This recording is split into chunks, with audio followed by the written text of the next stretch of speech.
Hello and welcome everybody to the first episode of the LCS 2024 season of Small Talk with Shibby.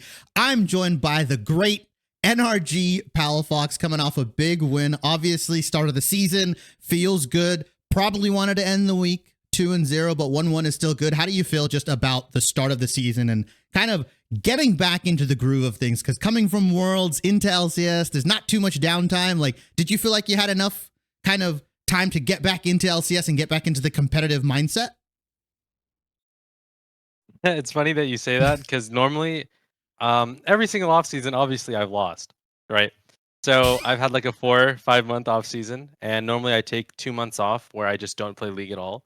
Um, and usually that helps me with kind of like reigniting my addiction and love for the game. And I guess I didn't really feel like I got that this time around. Right when we got back from Worlds, I got sick. Like we had 2 months off. I was sick for like a month and a half of that 2 months, and like for the rest of it, I was like traveling to a lot of places. So I actually don't really feel like I got too much of a break. Um, I still took that break from League, but because of that, I think I'm just gonna have like a little bit more of a slow start. Like I just started playing again in like pretty much like January. Um, so Yeah, I mean, unfortunate circumstances, right? Getting sick, and then I mean, it's like a consequence of success almost, right? Like you're like, yeah, oh, I used to have like 5 months off, but I made a deep Worlds run. I hope of NA. It's like, oh wait, this is, oh man, I don't get off time. But I get it. I get it. yeah. I think out of the seasons that I know I've been playing, obviously yourself, this is one of the seasons that has had some of the biggest changes. I bet you're very happy with like the item changes and the mid lane pool and stuff like that. I mean, just coming into this season, I know a lot of people, like every pro player, like loves playing League to some extent. You took a break. Has this season start been the most exciting for you compared to like some of the other ones that you've participated in, either as a solo queue player or a competitive player? I think as a solo queue player, I think it's extremely fun because um, there's just a lot of things that you can do with like every champion now. I think that Riot has kind of made the game into a place where, like, let's say if you have Senna bot lane, you can have Senna plus any other champion out of like the 150 champs or something, right? So many new champions in the jungle. There's a lot of mid champions that like kind of resurfaced because of this change, and I think that it's actually kind of for the better because now the items aren't like so stale anymore. Um, yeah, it's just adding in like a lot of like cool picks, right? Uh, yeah, I think that's made it really exciting. As a pro player, on the other hand, it's a lot more stressful because again, I just got back to playing in January.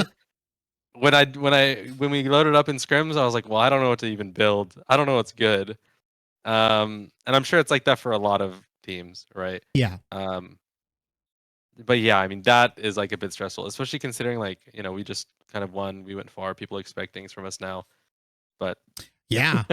I do want to talk about that a little bit because despite you guys like winning last season, super deep run in the world, not like, keeping 4 out of the 5, of the same roster, I'm going to say this. I think you upgraded with adding Huhi. I'm going to say that. No shade to Ignar by any means, but like, obviously, I think a lot of people viewed it as on paper upgrade. A lot of the tier lists, like I've been seeing, still got you guys like third, fourth. Some people are putting respect on your name. They've got you second.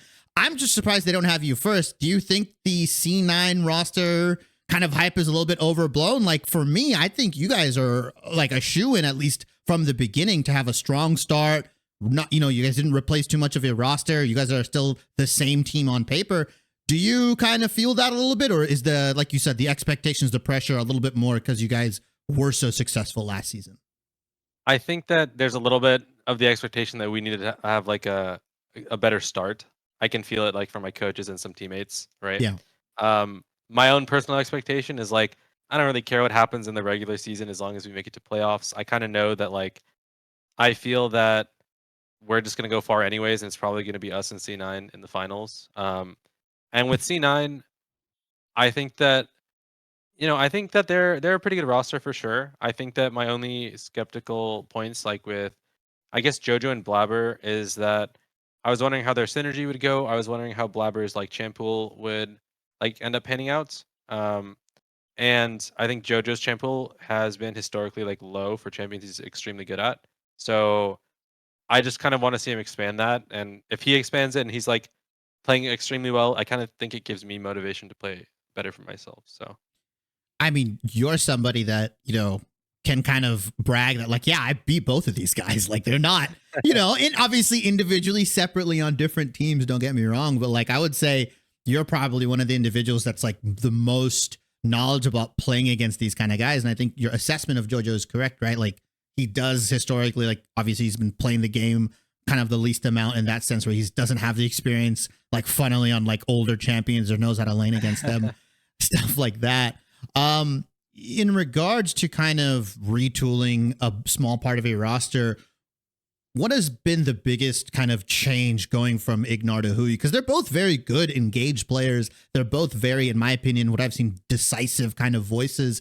Is there like a big difference, or does what kind of, I guess, flavor or variation does Huhi have versus Ignar, in your opinion?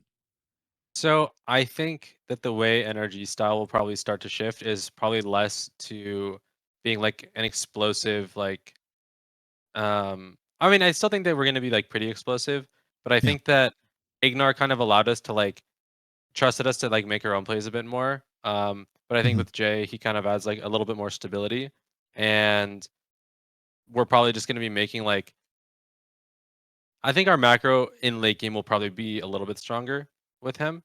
And not only that, but he brings like a little bit more stability in scrims, which I think is really good because I don't know how much people know this about us, but our scrim win rate was like 20-30% going into the finals. Like it was super low.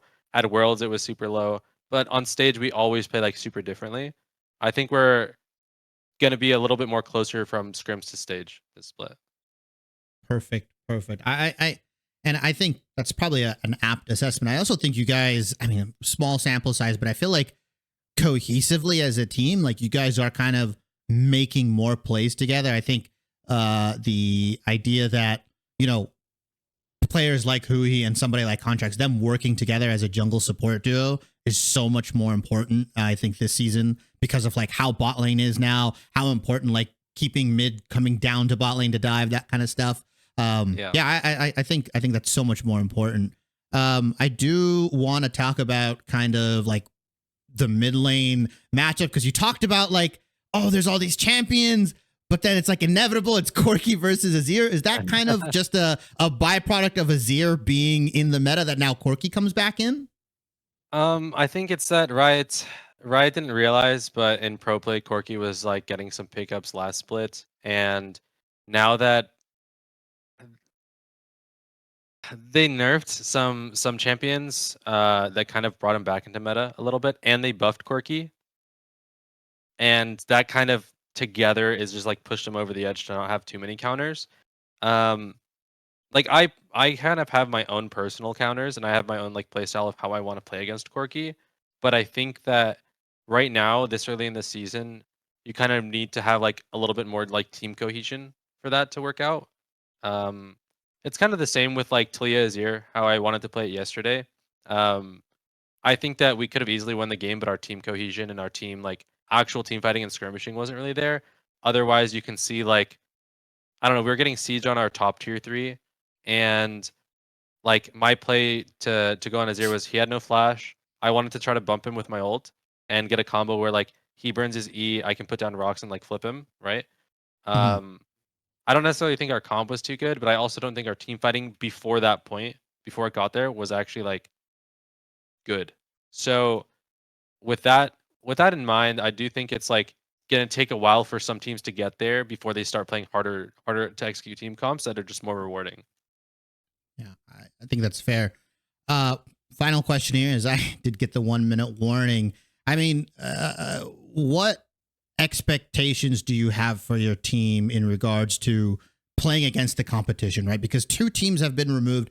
In theory, that means the talent gets a little bit more isolated. It gets stronger because the better talent will be pushed to the 8 teams versus being spread out versus 10. Do you think that in a weird way, this might be one of the more competitive splits for LCS because two teams are missing and because more of like the better players are landing with other better players? Or do you think it's actually potentially going to be easier for NRG to kind of like roll through the regular season?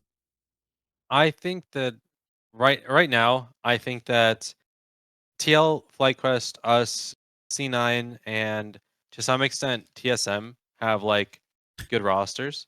I think 100 is kind of in the same boat as TSM, and like towards the top end, I think that the top end of the split or the top end of teams is a bit stronger now. So like you said, less teams make stronger talent at the top, Yeah. right? I think that that's going to be super interesting. I think it's going to be a lot more rewarding in like in the scrims we play, right? And it'll Mhm. like make us better players for like international tournaments because back then it was like strong players on weak teams and it's just more spread out. It doesn't really feel Yeah. too good. Yeah. But yeah, I mean, I kind of like to see how it goes. If you want my little personal ranking, it's it's like us C9, TL, Fly, and then the rest. Or just Like just the grab TSM bag. 100, and then I don't know, IMT Yeah, and Dig are at the bottom. that's fair. You don't concern yourselves with the lower teams. Yeah. Thank you so much for the interview. If you have any shout outs to anybody, the fans, anything like that, any final words before we wrap this up? You know, it was a great last year. Thank you guys for all the support back then, and hopefully it's a great year this year too. Thank you so much, NRG Palafox. Hey everybody, thanks for watching the video. I'm hoping you guys enjoyed the content. If you did, leave a like, comment, do all that jazz. I genuinely try to respond to every single comment I see because it's always interesting to see the other opinions of people that care about League of Legends esports as much as I do.